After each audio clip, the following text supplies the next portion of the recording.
It's great to have you here today, and I'm very pleased to be here to give you a little information about the bond proposal that the Board of Education authorized a few weeks ago. So why don't we start here with the information about when the election is. Please mark June 22nd on your calendars. Just out of curiosity, just for curiosity's sake, how many of you live in the district? How many of you are registered voters? So, okay, quite a few of you. So, June 22nd is the day of the regular primary election. So that's when the election will be held for the bond. We really encourage you to get out and vote early. I don't know how many of you have taken advantage of early voting with past elections. We've been doing that for a couple of years here in the community, and it works great. I did it the last regular election, went down to Sandy City Hall, and I was in and out of there in about 5 minutes. So, you know, you don't get as big of crowds on primary elections as you usually do in November, but nonetheless, early voting works really great. You can go to any of these locations. If you live in Sandy, you can early vote at Cottonwood Heights. You just have to take a picture ID. So Sandy City, Cottonwood Heights City Hall, or Draper City Hall, June 8th to June 18th is early voting. And then if you want to cast an absentee ballot, you have to have that in by June 18th. So be sure that you have that information down, and we certainly want to solicit your support in helping us get that word out to parents and patrons here in the district. The board has authorized an election for a $250 million bond issuance, and really the message that we want to send to the public is that this is for the purpose of investing in not only our kids' futures and in good working conditions for employees, but also investing in the quality of life for our communities. High quality schools mean good housing, good communities, good shopping, everything else that comes along with it. And so this is really an investment in the future of our neighborhoods and the future of our kids and our families.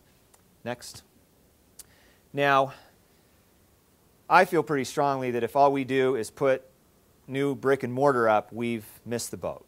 And what we want to do here with this bond issuance is start to put the facilities in place that will allow us to really move forward with some of the innovations that we've already begun to adopt in the new district. Now, I use the term innovation kind of loosely. I don't necessarily mean something that's brand new, that's never been done before, but at least that would be progressive and would be a change in this district as compared to what may have been past practice, and also something that we feel is important for the future of our kids going into the new global economy and the new rapidly changing workforce.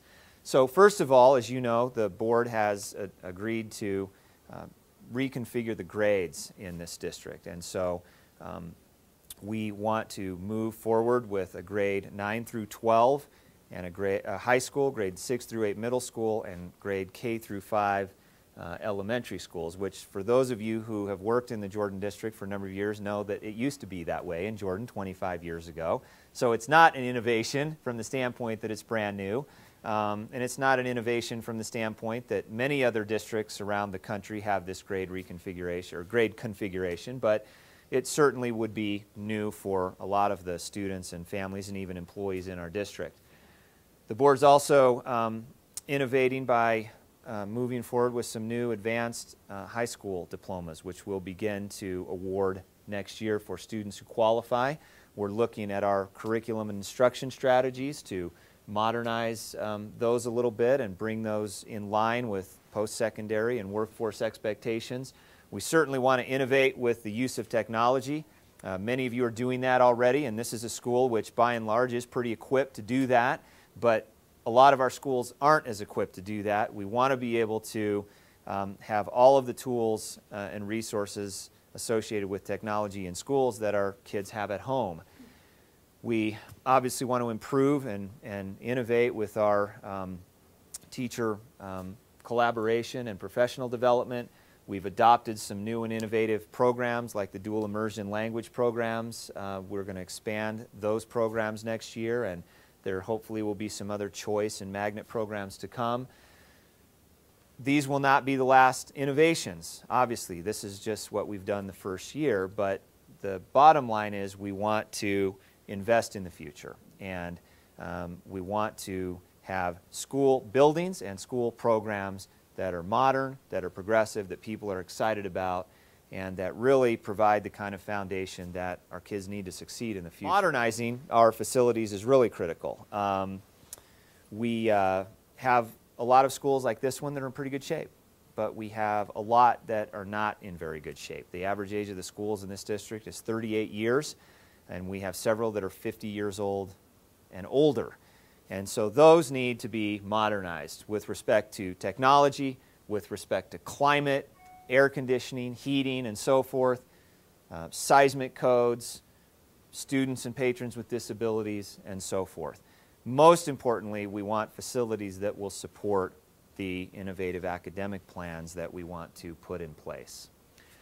Now, of course, in addition to modernizing, we also want to maximize the resources that we now have. We're asking people to assume more debt, essentially, with this bond, even though it's not going to come with a tax hike, which we'll talk about in a second, but nonetheless, we're asking people to basically up the spending on their credit card, so to speak. And so we want to make sure that people understand that we're maximizing the resources that we now have.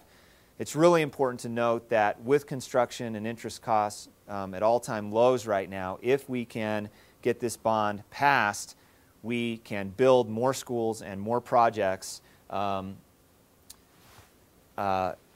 that money than we could otherwise when construction costs may start to go back up. We also want to maximize the current facilities that we have to address our enrollment patterns. We have some big growth down here in the south, and there are a number of strategies to deal with that. Year-round schools, additional elementary schools, all kinds of things. But we thought it might make the best sense for the time being, while the housing market is slowed down, to build a high school and move grades. So move ninth graders up so we solidify the high schools, keep the population at the middle schools relatively the same, and then pull some sixth graders out of some of our, well, out of all of our elementary schools, but in these South End elementary schools, hopefully that'll give them a little breathing room before the housing market and the enrollment boom starts to pick back up. We want to maximize college and career opportunities for all of our students, and again, that has to do with our academic programs as well as the facilities. We want to maximize community engagement and use of our neighborhood schools, maximize the quality of neighborhood schools and magnet programs so that people really feel good about going to the school where they're boundaried. And we want to maximize our partnerships with other government entities like the cities and the counties and higher education entities and so